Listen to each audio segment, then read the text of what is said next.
Sur la route menant au col Rogers, une petite randonnée afin d'admirer cette magnifique forêt avec une luxuriante végétation.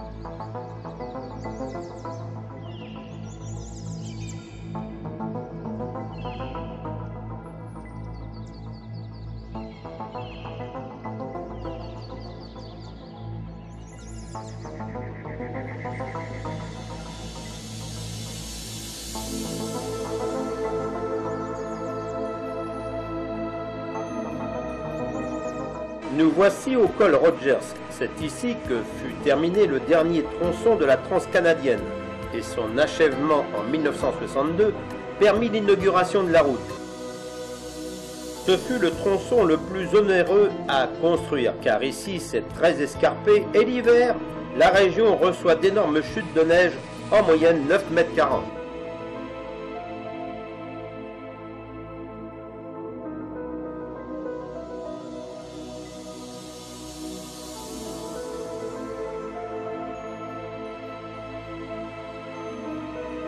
La route amorce sa descente entre les monts Tupper et Hermite dans la vallée du Conoco.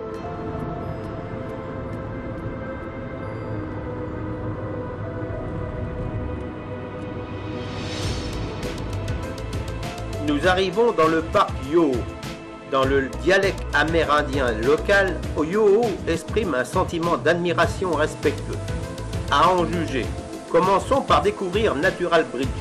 Un pont de pierre formé par l'érosion enjambe la Kaieting Horse River.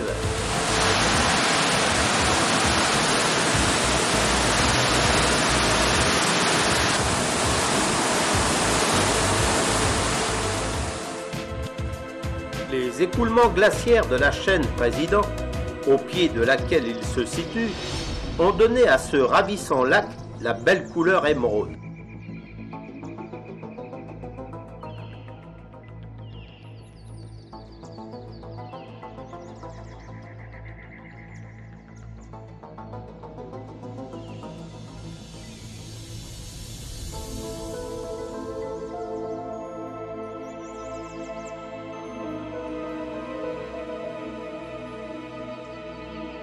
Une autre curiosité, les chutes Takaka, qui comptent parmi les plus hautes du Canada, 254 mètres.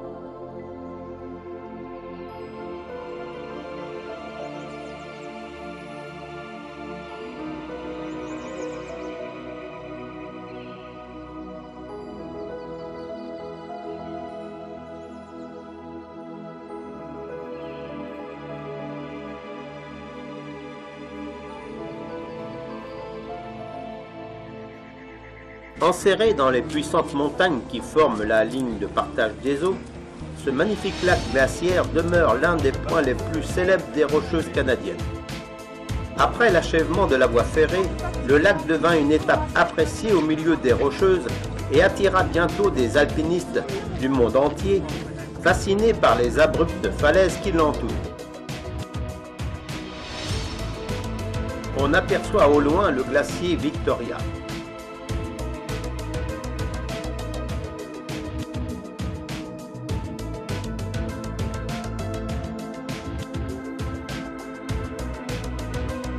Un autre lac jouit d'un site splendide, bordé d'un côté par la barrière des pics Wangchenna et de l'autre par l'épaisse forêt qui descend doucement jusqu'à la rive.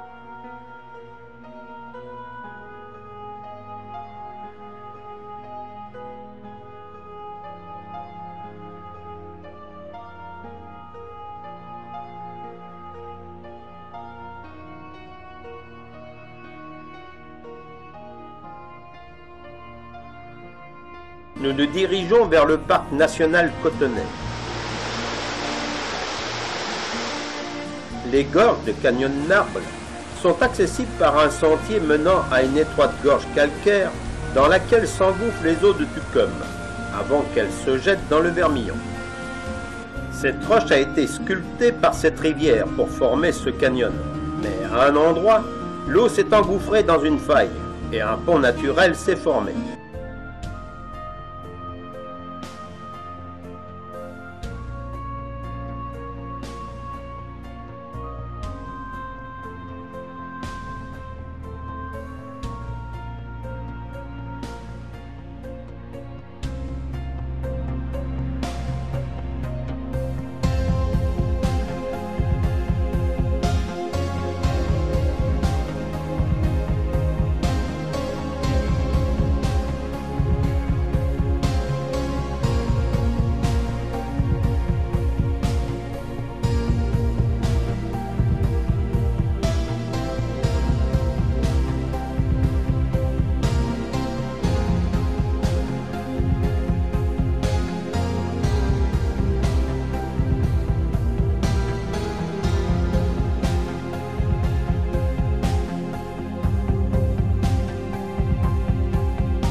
bouge, hein.